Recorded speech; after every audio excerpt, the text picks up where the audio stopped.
नमस्कार,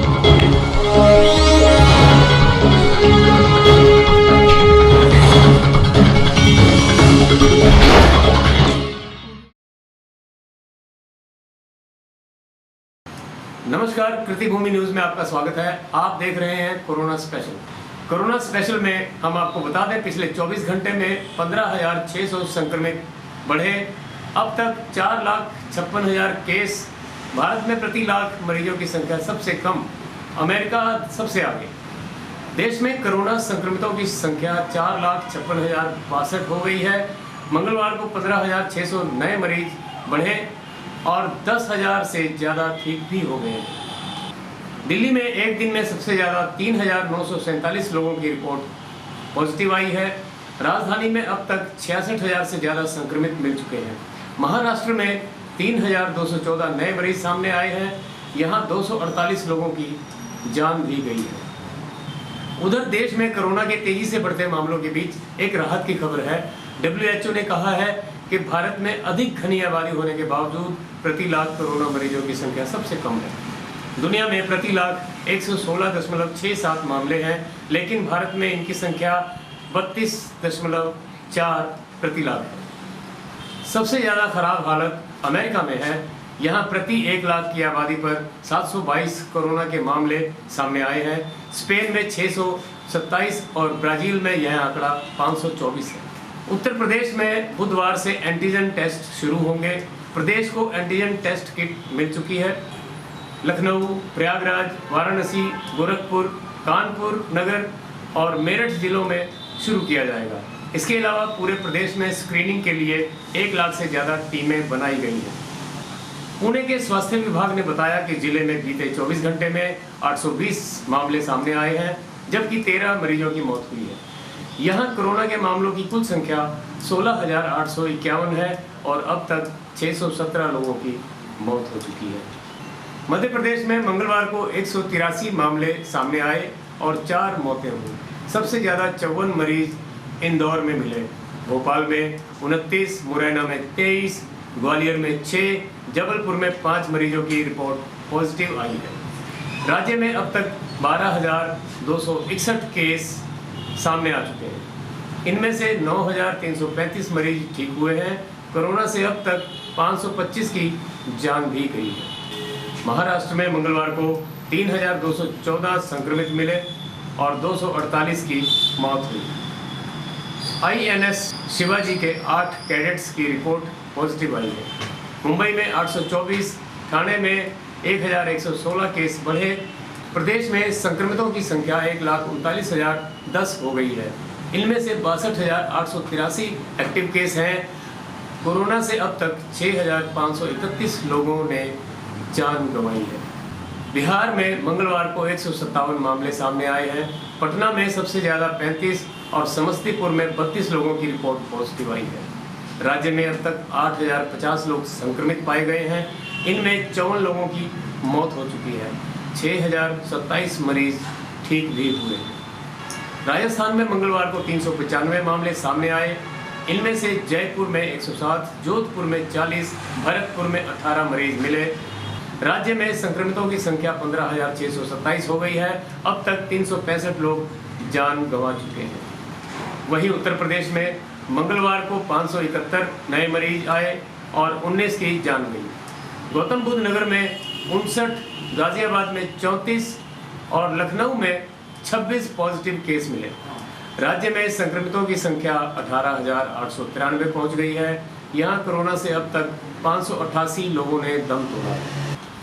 केंद्रीय स्वास्थ्य मंत्रालय ने कहा है कि कोरोना से भारत में प्रति 1 लाख की आबादी में 1 व्यक्ति की मौत हुई है, जबकि इसका वैश्विक औसत 6.4 है। भारत में कोरोना वायरस संक्रमण से मरने वालों की संख्या आज 14,000 के पार हो गई है। महाराष्ट्र के बाद संक्रमण से सबसे बुरी तरह प्रभावित दिल्ली में एक दिन में सबसे अधिक 3,947 मामले सामने आने के बाद संक्रमितों की संख्या 66,602 हो गई है।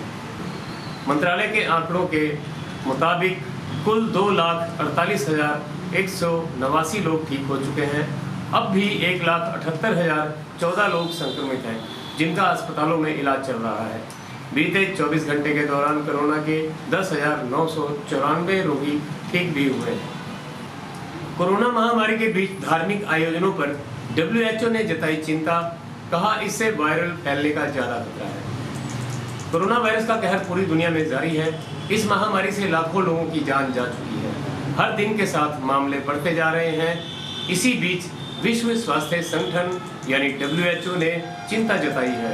WHO ने कहा कि धार्मिक या सांस्कृतिक आयोजन होने की वजह से कोरोना मामलों में दोबारा इजाफा होता देखा गया है। आगे भी फैलने की आशंका है। गौरतलब है कि भारत और अमेरिका समेत कुछ देशों ने संक्रमण के मामलों में बढ़ोतरी का कारण अधिक जांच करने को बताया है। उन्होंने कहा, हम नहीं मानते हैं कि यह जांच करने की वजह से हो रहा है। उन्होंने कहा था, हम नए और खतरनाक चरण में हैं। महामारी को रोकने के लिए प्रतिबंधात्मक कदमों की अब भी आवश्यकता है।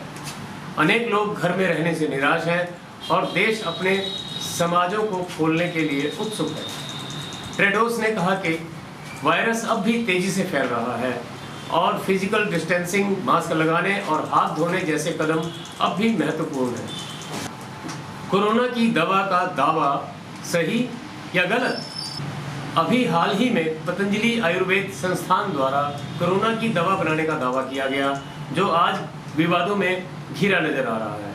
क्या कहती है कृति भूमि की विशेष रिपोर्ट, आइए हम आपको बताते हैं। बाबा रामदेव की कोरोना वाली दवा कोरोनिल की जांच होने तक आयुष मंत्रालय ने दवा के प्रचार प्रसार पर रोक लगा दी है। भारत सरकार के आयुष मंत्रालय ने पतंजलि आयुर्वेद लिमिटेड की ओर से कोविड-19 की दवा खोज लेने के दावों को लेकर मीडिया में छपी रिपोर्टों पर संज्ञान लिया है और साफ तौर पर कहा है कि कथित वैज्ञानिक अध्ययन के दावों की सच्चाई और विवरण के बारे में मंत्रालय को कोई जानकारी नहीं है। मगर पतंजलि के चेयरमैन आचार्य बालकृष्ण ने इसे कम्युनिकेशन गैप बताते हुए यह दावा किया है कि उनकी कंपनी ने आयुष मंत्रालय को सारी जानकारी दे दी है। बालकृष्ण ने अपने ट्वीट में लिखा है कि यह सरकार आयुर्वेद को प्रोत्साहन व गौरव देने वाली है। क्लिनिकल ट्रायल के जितने भी तय मानक हैं उन्हें 100% पूरा किया गया है। पतंजलि ग्रुप ने मंगलवार सुबह कोरोनिल टैबलेट और स्वसारी वटी नाम की 2 दवाएं लॉन्च की, जिनके बारे में कंपनी ने दावा किया है कि ये कोरोना वायरस से होने वाली बीमारी का आयुर्वेदिक इलाज है। पतंजलि विश्वविद्यालय एवं शोध संस्थान के संयोजक स्वामी रामदेव ने दावा किया है कि कोविड-19 की दवाओं की इस किट को 2 स्तर के ट्रायल के बाद तैयार किया गया है। पहले क्लिनिकल कंट्रोल स्टडी की गई थी और फिर क्लिनिकल कंट्रोल ट्रायल भी किया जा चुका है। पतंजलि ने दावा किया है कि कोरोनिल से कोरोना का 100% इलाज किया जा सकता है। योग गुरु रामदेव ने इस दवाई को कोरोना के खिलाफ कारगर बताते हुए कहा कि उनकी दवाई कोरोनिल से 7 दिन के अंदर 100% रोगी रिकवर हो गए हैं। कोरोनिल दवा का 100% रिकवरी रेट है और डेथ रेट 0% है। हालांकि भारत सरकार के अंतर्गत आने वाला आयुष मंत्रालय योग गुरु के दावे से इत्तेफाक नहीं रखता। केंद्रीय आयुष मंत्रालय की ओर से दवा के प्रचार प्रसार पर रोक लगाने के संबंध में आचार्य बालकृष्ण का कहना है कि आयुष मंत्रालय की ओर से दवा के प्रचार प्रसार पर रोक लगाने के संबंध में हमारी दवा और किया गया दावा दोनों पूरी तरह सही है। केंद्रीय आयुष मंत्रालय ने इनसे जुड़ी कुछ जानकारियां मांगी थी जो उपलब्ध करा दी गई हैं। कोरोना वायरस की दवा डेक्सामेथासोन जान बचाने वाली पहली दवा साबित हुई है। सस्ती और हर जगह मिलने वाली दवा डेक्सामेथासोन कोरोना वायरस से संक्रमित गंभीर रूप से बीमार मरीजों की जान बचाने में मदद कर सकती है। ब्रिटेन के विशेषज्ञों का कहना है कि कम मात्रा में इस दवाई का उपयोग कोरोना के खिलाफ लड़ाई में एक बड़ी कामयाबी की तरह सामने आया है। जिन मरीजों को गंभीर रूप से बीमार पड़ने की वजह से वेंटिलेटर का सहारा लेना पड़ रहा है, उनके मरने का जोखिम करीब 1/3 इस दवा की वजह से कम हो जाता है।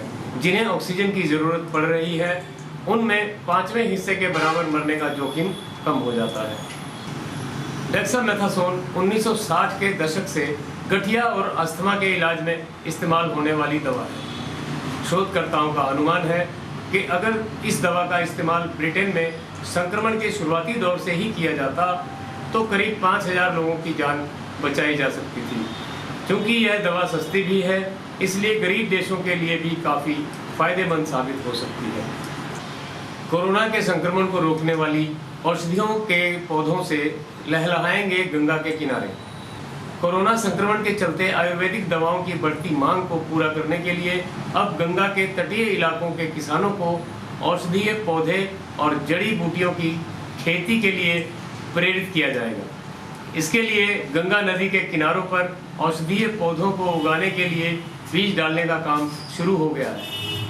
अब तक तटीय इलाकों में किसान अमूमन सब्जियां और फसलों की खेती करते थे। मंत्रालयों ने राष्ट्रीय स्वच्छ गंगा मिशन के तहत औषधि खेती के माध्यम से कोरोना संक्रमण की लड़ाई में योगदान के साथ किसानों को आय और गंगा को प्रदूषण से मुक्त कराने के लिए इस योजना का आगाज किया है।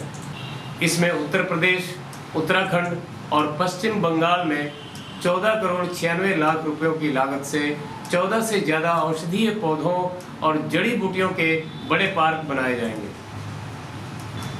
बने रहे कृति भूमि न्यूज़ के साथ। आपकी नज़र हम पर, हमारी नज़र सब पर। कोरोना स्पेशल में आज बस इतना ही। नमस्कार।